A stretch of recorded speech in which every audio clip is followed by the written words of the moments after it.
Imagine you're serving on your church safety ministry one Sunday morning when somebody walks into the building and starts causing problems.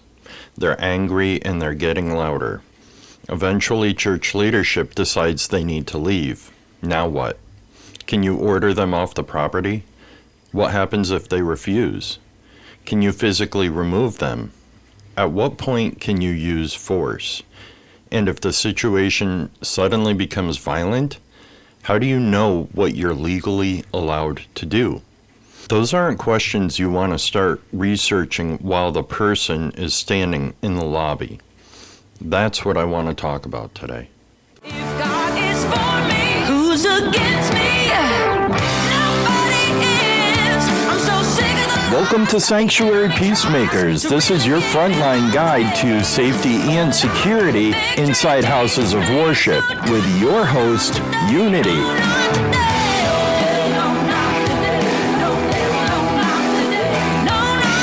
Now, let's enter the crucible of our discussion. Welcome back to Sanctuary Peacemakers. Before we get started, make sure you're following the podcast for new episodes every Thursday. If this episode is helpful, leave a comment, rating, or review, and share it with someone involved in church safety ministry. Before we get into this, I want to make something very clear. I am not an attorney, and this episode is not legal advice. In fact, that's really the point of this entire episode. I'm not going to tell you what the law says where your church is located, because I don't know where every person listening to this podcast lives. Even if I did, laws change, and something that's legal where I live may not be legal where you live. What I want to talk about is why your safety ministry needs to know the laws that apply where you serve. Because when something happens, saying, "I thought that was legal," may not protect you. One of the challenges with church safety is we're preparing ordinary people with some very unusual circumstances. Most safety ministry members aren't police officers. They're volunteers. They're teachers, mechanics, nurses, accountants, retirees, construction workers, business owners, and people from every other walk of life who have volunteered to help protect their church. Putting on a radio on Sunday morning doesn't suddenly give somebody police authority. That's an important distinction. Depending on where you live, the authority you have as a private citizen may be very different from the authority of a law enforcement officer. That's why understanding the law matters. Let's go back to that person causing problems in the lobby. Maybe you've asked him to leave and he refuses. At that point, you're probably dealing with questions involving trespass and property rights. But knowing that somebody isn't welcome on the property doesn't automatically answer every question about what happens next. Who has the authority to tell someone to leave? When does refusing to leave become trespassing? When should law enforcement be called? And when, if ever, can a safety ministry member physically intervene? The answers may depend on the law where you live and exactly what is happening. Now, imagine the situation escalates. The person becomes violent. Suddenly, you're dealing with an entirely different set of legal questions involving self-defense, defense of another person, and use of force. If a weapon becomes involved, the stakes become even higher. This is one area where assumptions can become dangerous very quickly. People hear phrases like stand your ground and castle doctrine and duty to retreat or reasonable force, and sometimes they assume they understand what those phrases mean, but the details matter. The law may define when force can be used, what level of force is considered reasonable, when deadly force is justified, and what responsibilities someone has before or after force is used. Those rules aren't necessarily identical from one state to another, and the middle of a violent confrontation is a terrible time to discover what you thought the law said isn't actually what it says. Firearms are another obvious example. I know armed safety ministries are a subject people have very strong opinions about, and this isn't going to become an episode about whether your ministry should or shouldn't be armed. That's a decision each church has to make for itself. But if firearms are a part of your ministry, knowing the applicable law becomes even more important. Federal firearms law exists, but federal law isn't the end of the conversation. States have their own firearm laws, and depending on the jurisdiction and the issue involved, local laws or ordinances may matter as well. There can also be specific rules affecting where firearms may be carried and under what circumstances. That means hearing someone online say, "You're allowed to do this," isn't enough. Allowed where? Under what circumstances? Under what law? That's the question. And firearms aren't the only place where jurisdiction matters. Imagine a different Sunday morning. A disagreement develops in your children's ministry involving two parents in the middle of a custody dispute. One parent says the other isn't allowed to pick up a child. The other says they have every legal right to do so. Someone produces paperwork. Now the children's ministry is looking at the safety team and asking, what do we do? That's not the moment for someone to glance at a court order for 30 seconds and pretend to be an attorney. Your church should already have some understanding of how situations like that are going to be handled and when law enforcement or another appropriate authority needs to become involved. Protection orders can create similar situations. Someone may come to the safety ministry and say they're afraid of a former spouse or partner. They may tell you there's a protection order in place. What does that particular order actually prohibit? What happens if the other person arrives at the church? What is your ministry's responsibility? Again, those are questions that should be answered with accurate information rather than assumptions. We've talked about domestic violence on this podcast before, and situations like these are another reason knowing your local laws matter. There are also legal considerations in areas that may not immediately feel like security issues. Medical emergencies are a good example. Most states have some form of Good Samaritan protection, but the details aren't necessarily identical everywhere. Your ministry should understand what protections apply where you serve rather than assuming something you've heard about another state automatically applies to you. Mandatory reporting is another area where state law matters. Church volunteers may become aware of a suspected abuse or neglect, particularly people working around children. Who is legally required to report, what must be reported, and how quickly that report has to be made can depend on the law in your jurisdiction. This is where a phrase I mentioned earlier becomes important. I didn't know. We say that all the time in everyday life, but ignorance of the law generally isn't a free pass for violating it. Good intentions matter morally, and depending on the particular law, they may matter legally, but good intentions alone don't automatically make an unlawful action lawful. That's something safety ministries need to understand. You can genuinely believe you're doing the right thing and still make a bad decision. And the consequences aren't necessarily limited to criminal charges. There is an important difference between criminal and civil liability. Criminal law deals with offenses prosecuted by the government. Depending on the offense and jurisdiction, consequences can include things like fines, probation, or incarceration. Civil liability is different.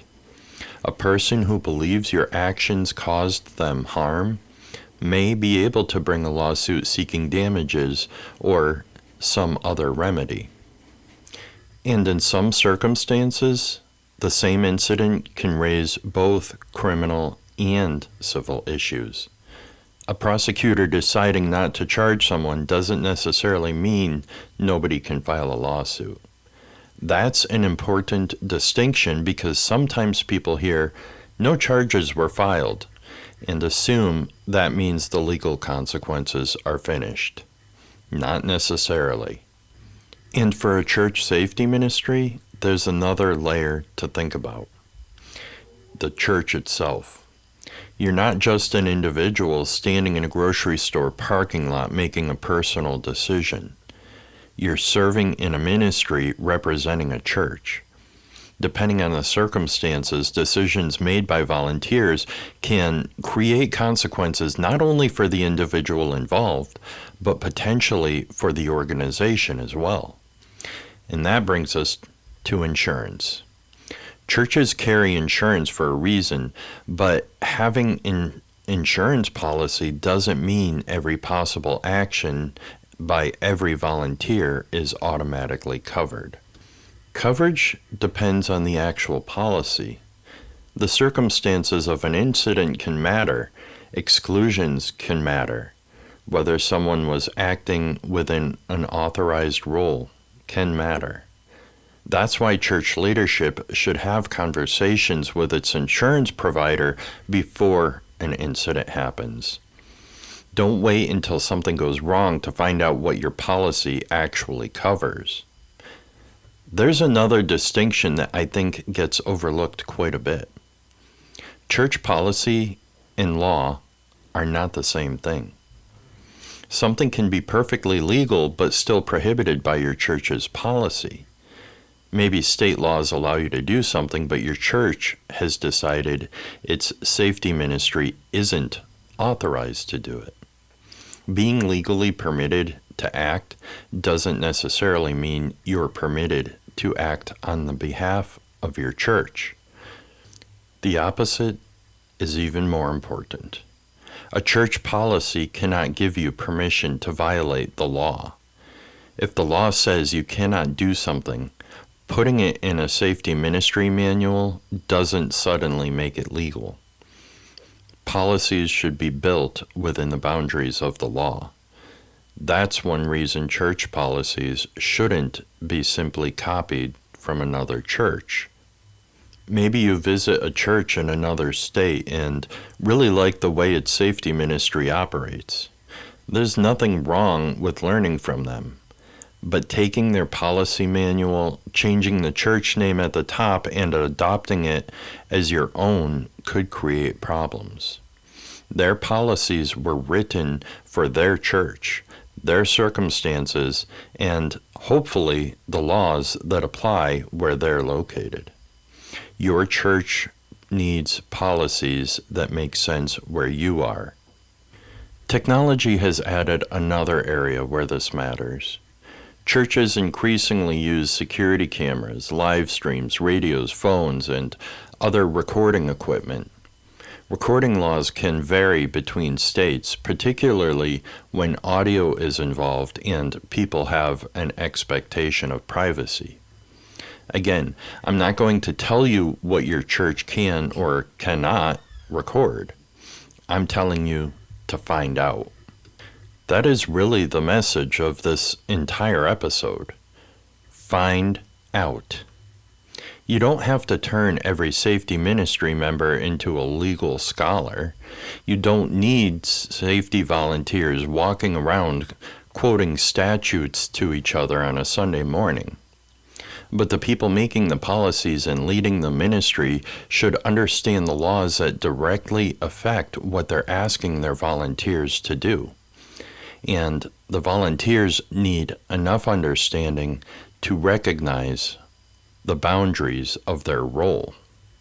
There are good resources available. State and local government agencies can provide information. Local law enforcement can often help answer practical questions or point you toward the appropriate resource. Your church's attorney can help with more complicated legal issues, and your insurance provider can explain what your particular policy covers. The important thing is getting information from reliable sources, because something you heard from a friend isn't enough. Something somebody posted on Facebook is not enough. And something you heard on a podcast, including this one, shouldn't be treated as a substitute for checking the law that actually applies to where you live. Laws can also change. Knowing what the law said when your safety ministry was created 10 years ago doesn't necessarily tell you what it says today. This doesn't mean you need to become obsessed with legal liability. In fact, I want to end there because I think it's very easy for an episode like this to send the wrong message. I don't want anybody listening to this become afraid to act. If someone collapses in your sanctuary, I don't want your first thought to be, could I get sued? If someone is being violently attacked, I don't want your safety ministry frozen because everyone is mentally trying to remember something they just read in a statute. That's the opposite of preparedness. The purpose of understanding the law is not to make you afraid. It's to remove the uncertainty before the emergency happens. Training helps us understand what to do. Policies help us understand what our church expects us to do. Knowing the law helps us understand the boundaries within which we can do it. When those things work together, we can act with greater confidence. So at your next safety ministry meeting, maybe it's worth asking a very simple question. Do we actually know the laws that apply to what we're training our people to do? Not what we think they are, not what somebody told us 5 years ago, what they actually are today. If you don't know, find out. Talk with the appropriate professionals. Review your policies. Talk with your insurance provider.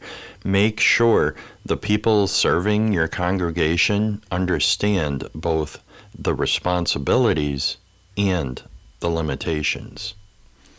Because an emergency is a terrible time to discover what you thought the law said and what the law actually says are two very different things. Knowing the law should not make us afraid to act. It should help us prepare so when the moment comes, we can act wisely, confidently, and within the boundaries of the law.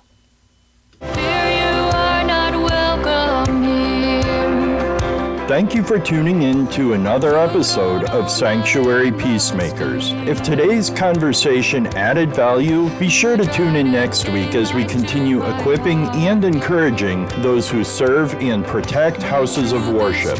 A special thanks to Haley Jones for granting permission to use her song Not Today as our introduction, and to Leslie Jones for allowing us to use the song Sound Mind as our outro music. As always, y'all stay safe and y'all stay blessed.